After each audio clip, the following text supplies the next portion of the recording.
ನಮಸ್ಕಾರ, ನಾನು ನಿಮ್ಮ ಡಾಕ್ಟರ್ ಕೇಶವರಾಜ್, ಶ್ರೀವೇದಮಯ ಆಯುರ್ವೇದ ಆಸ್ಪತ್ರೆ, ಮಂಗಳೂರು ಪದವ ಹೈಸ್ಕೂಲ್ ರೋಡಿನಿಂದ ಮಾತಾಡ್ತಿದ್ದೇನೆ. ಆಯುರ್ವೇದದಲ್ಲಿ ವಸಂತ ಋತು ಅಂತ ನಾವು ಕರಿತೇವೆ. ಚೆನ್ನಾಗಿ ಪ್ರಾಕೃತಿಕವಾದಂತಹ ಬಹಳ ಸುಂದರವಾದಂತಹ ಈ ತಿಂಗಳುಗಳು ವಸಂತ ಋತುವಲ್ಲಿ ಕಾಣಲಿಕ್ಕೆ ಸಿಗ್ತದೆ. ಆದ್ರೆ ಈ ವಸಂತ ಋತುವಲ್ಲಿ ಕಫ ಉತ್ಕ್ಲೇಷಣ ಅಂತ ಹೇಳ್ತೇವೆ, ಅಥವಾ ಕಫದಿಂದ ಬರುವಂತಹ ತುಂಬಾ ತೊಂದರೆಗಳು ನಮಗೆ ಕಾಣಲಿಕ್ಕೆ ಸಿಗ್ತದೆ. ಆದ ಕಾರಣ ಆಯುರ್ವೇದದಲ್ಲಿ ನಮಗೆ ಒಂದು ಚಿಕಿತ್ಸೆಯನ್ನು ಹೇಳಿದ್ದಾರೆ, ಅದುವೇ ವಸಂತೇತು ವಮನಂ ಅಂತ ಹೇಳುವಂತಹ ಒಂದು ಟ್ರೀಟ್ಮೆಂಟ್ ಕ್ರಮ ಇದೆ. ಅಂತ ಹೇಳಿದ್ರೆ ಸ್ವಸ್ಥಸ್ಯ ಸ್ವಾಸ್ಥ್ಯ ರಕ್ಷಣಂ ಅಂತ ಹೇಳುವಂತದ್ದು ಆಯುರ್ವೇದದ ಧ್ಯೇಯ ಅಥವಾ ಉದ್ದೇಶ. ಯಾರು ಹೆಲ್ದಿ ಪರ್ಸನ್ ಇದ್ದಾರೆ ಅವರ ಹೆಲ್ತ್ ಅನ್ನು ರಕ್ಷಣೆ ಮಾಡುವಂಥದ್ದು ಕೂಡ ಆಯುರ್ವೇದದಲ್ಲಿ ಹೇಳಿದ್ದಾರೆ. ಬರೀ ಚಿಕಿತ್ಸೆ ಮಾಡುವಂತದ್ದು ಮಾತ್ರ ಅಲ್ಲ, ಆಯುರ್ವೇದದಲ್ಲಿ ಹೇಳಿದಂತಹ ಹೆಲ್ತ್ ಪ್ರೊಟೆಕ್ಷನ್ ಅಂತ ನಾವು ಇದನ್ನು ಕರಿತೇವೆ. ಇದನ್ನು ಈ ಚಿಕಿತ್ಸೆಯನ್ನು ವಮನ ಚಿಕಿತ್ಸೆಯನ್ನು ಮಾಡಿಕೊಳ್ಳುವಂಥದ್ದು ಅಂತ ಹೇಳಿದ್ರೆ ಆಯುರ್ವೇದ ಔಷಧಿಯನ್ನು ಕೊಟ್ಟು ವಾಂತಿ ಮಾಡಿಸುವಂತಹ ಒಂದು ಪ್ರಕ್ರಿಯೆ. ಪಂಚಕರ್ಮದಲ್ಲಿ ಇದು ಒಂದನೆಯಾದ ಚಿಕಿತ್ಸೆ ಅಥವಾ ಪ್ರಮುಖವಾದಂತಹ ಚಿಕಿತ್ಸೆ ಅಂತ ಕೂಡ ನಾವು ಕರಿತೇವೆ.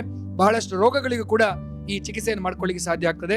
ಕಫದ ತೊಂದರೆ ಇರುವಂತವರು ಅಥವಾ ಉಸಿರಾಟದ ತೊಂದರೆ ಆಗಿರ್ಬೋದು, ಸ್ಕಿನ್ ಇರಿಟೇಷನ್ ಆಗಿರ್ಬೋದು, ಇದೆಲ್ಲರಿಗೂ ಕೂಡ ಈ ವಸಂತ ಋತುವಲ್ಲಿ ನಮಗೆ ವಮನ ಮಾಡಿಸಿಕೊಳ್ಳುವಂಥದ್ದು ಬಹಳ ಉತ್ತಮವಾದಂತಹ ಚಿಕಿತ್ಸೆ.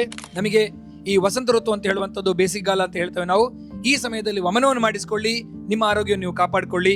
ನಮ್ಮ ಆಯುರ್ವೇದ ಆಸ್ಪತ್ರೆ, ಶ್ರೀವೇದಮಯ ಆಯುರ್ವೇದ ಆಸ್ಪತ್ರೆಯಲ್ಲಿ ವಸಂತ ಋತುವಲ್ಲಿ ಮಾಡುವಂತಹ ಈ ವಮನ ಕ್ರಿಯೆಯನ್ನು ನಾವು ಮಾಡಿಸ್ತಾ ಇದ್ದೇವೆ.